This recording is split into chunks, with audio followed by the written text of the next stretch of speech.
The movie opens up with a girl named Ellie dancing in her room. She is an aspiring fashion designer who lives with her grandmother Grand Peggy and has been mourning the death of her mother, who appears to Ellie in mirror reflections at times. Peggy shows Ellie a letter she has received informing her she has been accepted into a fashion school in London. Ellie is excited, but Peggy warns her that there are bad men up where she is going. Welcome aboard with Review Recapped. Today we will be showing you an exciting story of a girl who haunts her dream. Help us grow by subscribing and turning on the notifications, please.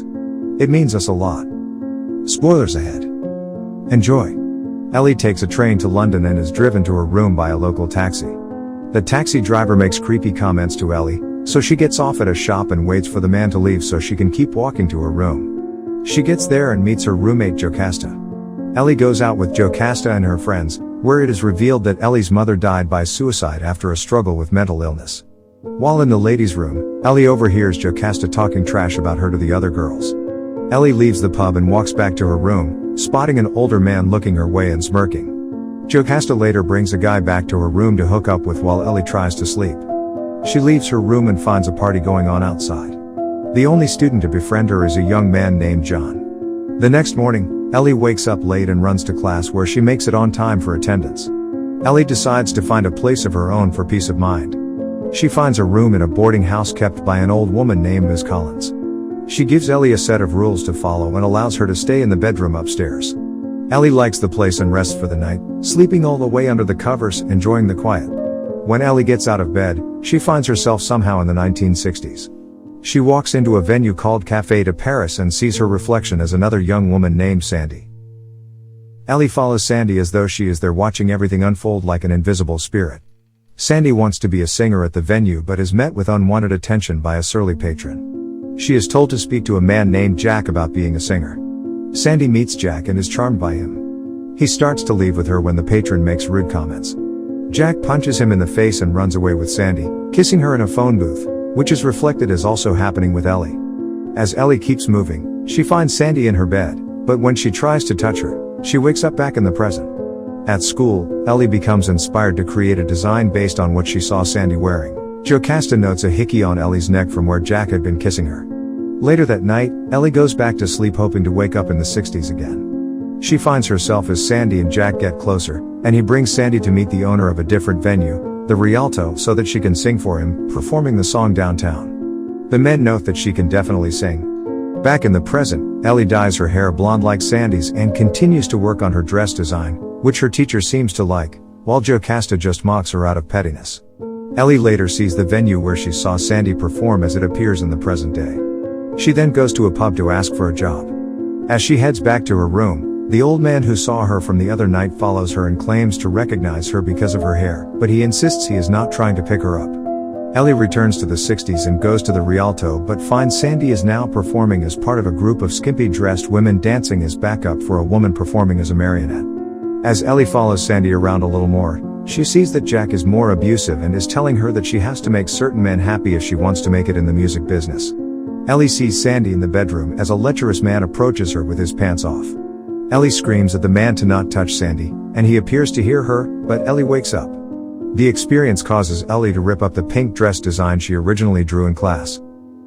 Ellie continues to get through work and school while keeping her excursions to the past a secret from everyone else.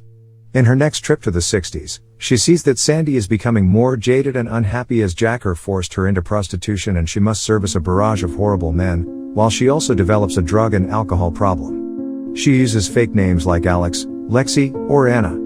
Only one man does not take advantage of her and is polite and charming to her. Sandie talks down about herself while Ellie tries to get her attention through the mirror. She manages to smash through the glass and grab Sandie, but she wakes up. John sees that Ellie is looking a bit unwell, so he invites her out to a Halloween party. Jocasta and her friends see them together and give them drinks.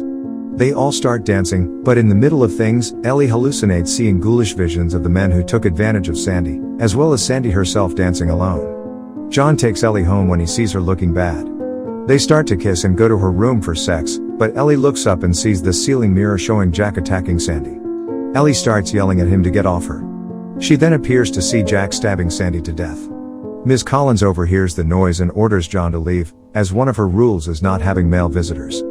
She simply tells Ellie to go to bed. The next day, Ellie apologizes to Ms. Collins about what happened. She asks her if anyone died in her room, but Ms. Collins is dodgy about it. Later, Ellie goes to the library to look up murders in the 60s. She begins to hallucinate the ghost men following her around the library, nearly leading her to stab Jocasta in the face with a pair of scissors. John runs after Jocasta to explain things while Ellie leaves in a panic. She runs to the police station to report the murder, now believing that the old man is Jack and that he got away with killing Sandie, but the detectives know she has little to go off of. Ellie arrives late for work and finds that the old man is waiting for her. She takes out her mobile phone to try and record a confession out of him, but when she brings up Sandie, the man says Alex killed Sandie and that whatever happened to her was something she got herself into. Ellie runs after the man, but he gets hit by a car on the street and dies. Ellie's boss tells someone to call for help and say he's a former cop named Lindsay. Ellie realizes the man is not Jack, but rather the gentleman who was polite with her and didn't sleep with her. Ellie returns to her room and makes plans to go back home in the countryside to live with her grandmother. Ms. Collins gives Ellie tea in her mail. One letter is addressed to Ms. Collins, revealing her name to be Alexandra, which is what Sandie told Jack her name was short for. Ms. Collins reveals that someone did die in Ellie's room, Ms. Collins was Sandie. After enduring all the abuse in her life, she let her life as Sandie die when she stabbed Jack to death. She later got revenge on all the men who abused her by murdering them. Ms. Collins then reveals that she poisoned Ellie's tea and will make it look like a suicide. John then comes looking for Ellie, who regains enough strength to warn John to run. Ms. Collins stabs him while Ellie tries to run upstairs, seeing the younger Sandie attacking her. Downstairs, a fire starts and begins spreading.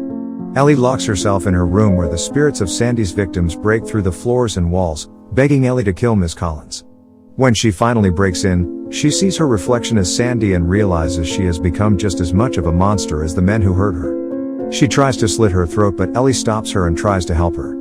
Ms. Collins chooses to stay and die in the fire while letting Ellie go. Ellie gets John out of there as medics arrive, and Ms. Collins allows the flames to consume her. Sometime later, Ellie presents her work in a fashion show with Peggy and John in attendance to cheer her on along with the rest of the audience. Her teacher congratulates her, as do the other girls, and she once again sees her mother's reflection smiling at her. As Peggy and John come to congratulate her, the movie ends showing Ellie see Sandie's reflection in the mirror waving at her. Thanks for watching. Hope you enjoyed.